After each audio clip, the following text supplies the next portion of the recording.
La sexualité des seniors, un sujet encore tabou, on en parle tout de suite avec mon invité.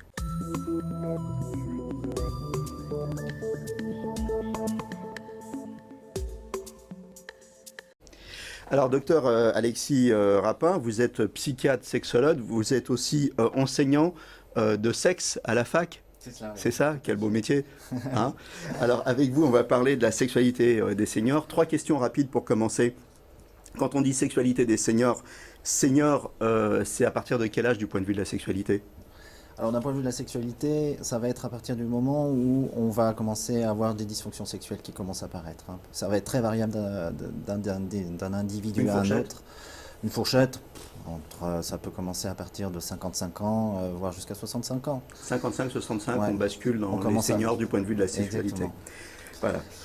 Alors, la modification de l'image des seniors, hein, par la pub, on les voit de plus en plus dynamiques. On nous dit qu'ils vivent une nouvelle ère d'adolescence de 55 à 70 ans. Quel impact sur leur sexualité? Ils ont envie de la vivre pleinement? Alors il y a un vrai impact effectivement avec l'allongement de la durée de la vie, avec les progrès finalement des soins, de la médecine. Effectivement sur le plan de la sexualité, nos seniors ont effectivement envie de pouvoir profiter pleinement de toutes leurs fonctions sur la sexualité. Ils ont envie de pouvoir profiter pleinement et en même temps c'est tabou. On n'a pas envie de savoir que mamie a un amant ou que papy et mamie, ça fonctionne encore. Alors oui, c'est vrai, c'est encore un sujet qui est très délicat, hein, mais ça fait partie de nos représentations et de nos croyances. Mais c'est pas parce que effectivement la personne va être un peu plus vieillissante que forcément toute son activité va s'arrêter, et notamment sa sexualité. On va parler on va rentrer dans des questions plus concrètes et peut-être plus fonctionnelles.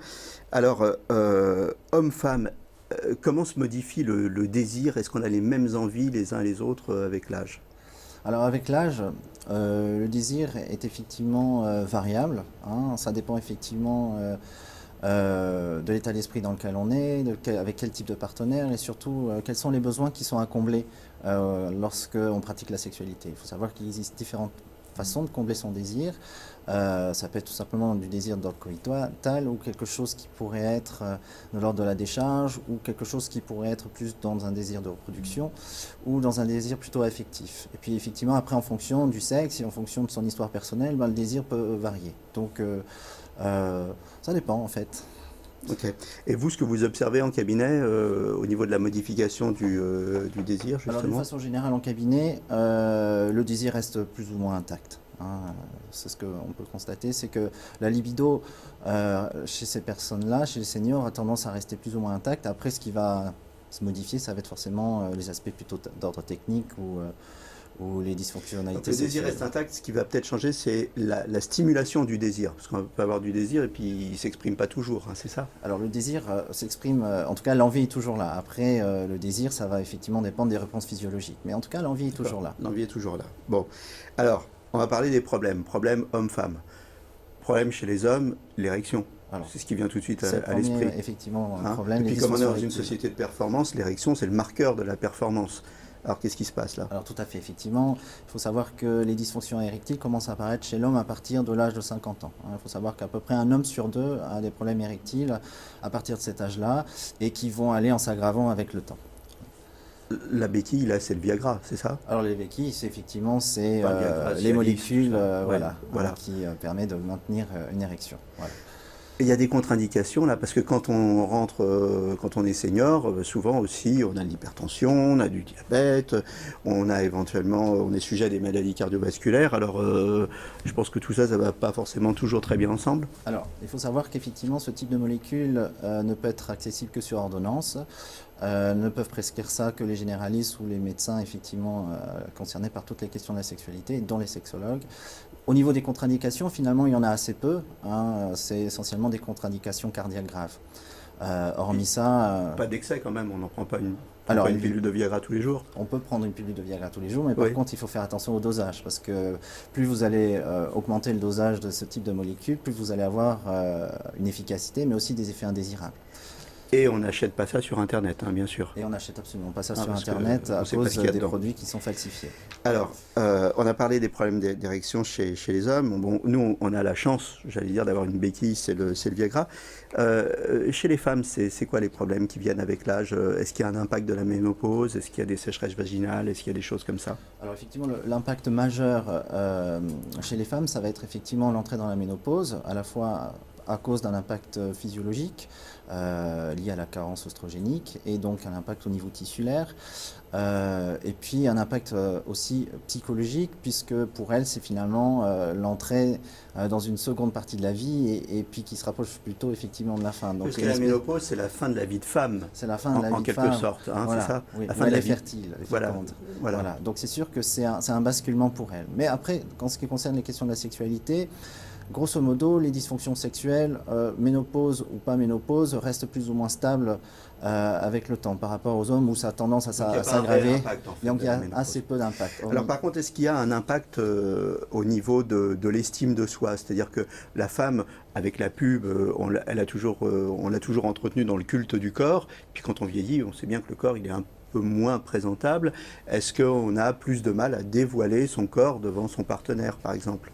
Alors en fait, ça va dépendre du parcours finalement de ces femmes-là. Savoir comment elles se sont investies dans leur corps, comment elles ont investi leur sexualité finalement avant de basculer dans cette période-là. Et aussi, ça va dépendre aussi s'il y a une fragilité ou des troubles affectifs. Donc si elles ont une sexualité épanouie avant, Une vie épanouie, une sexualité épanouie, il n'y a fait, pas ça de raison continue. qu'il Voilà. y ait d'altération et de problèmes autour de l'estime de soi.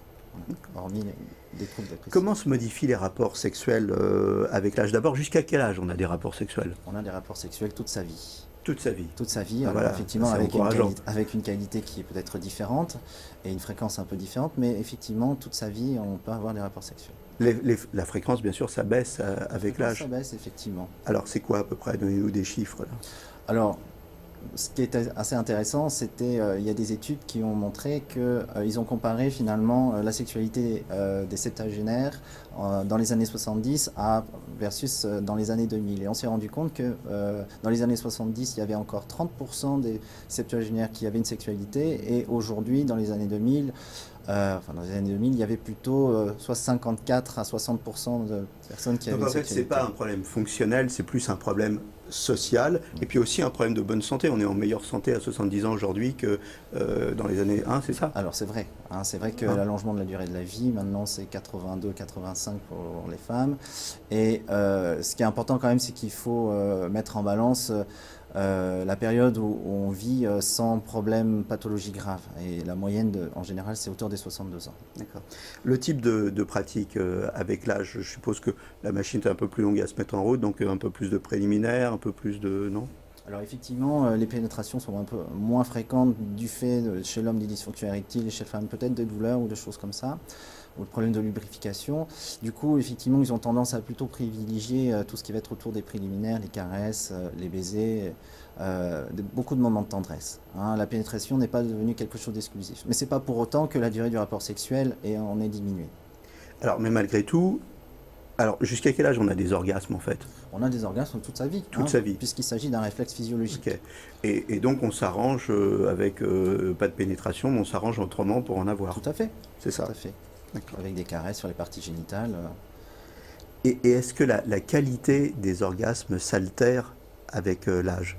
Alors oui, les orgasmes, la qualité s'altère un tout petit peu, ne serait-ce que par rapport à une réponse physiologique ou du fait du vieillissement, l'atrophie musculaire va générer finalement des orgasmes d'intensité un petit peu moindre.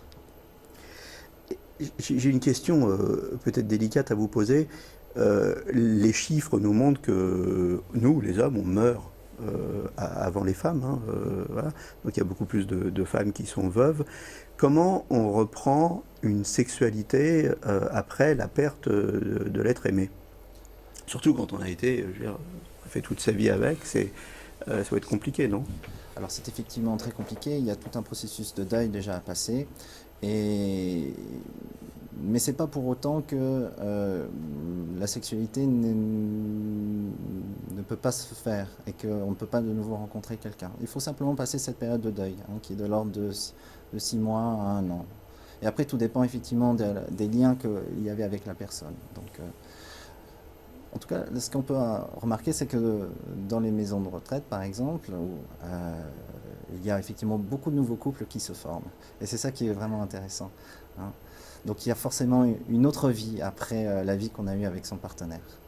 Oui, bah, c'est intéressant c'est intéressant de le dire, c'est intéressant de le souligner. C'est intéressant peut-être de dire qu'il ne faut pas se l'interdire. Non, effectivement, Hein, tout est possible. tout est Ouais. possible.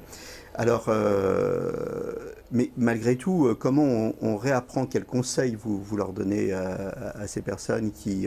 ça doit être quand même assez déstabilisant quand vous avez vécu 20, 30 ans ou 40 ans avec une personne, que peut-être vous avez été fidèle pendant 20, 30, 40 ans et que à 70 ans, 75 ans, vous rencontrez un nouveau partenaire. Comment ça se passe?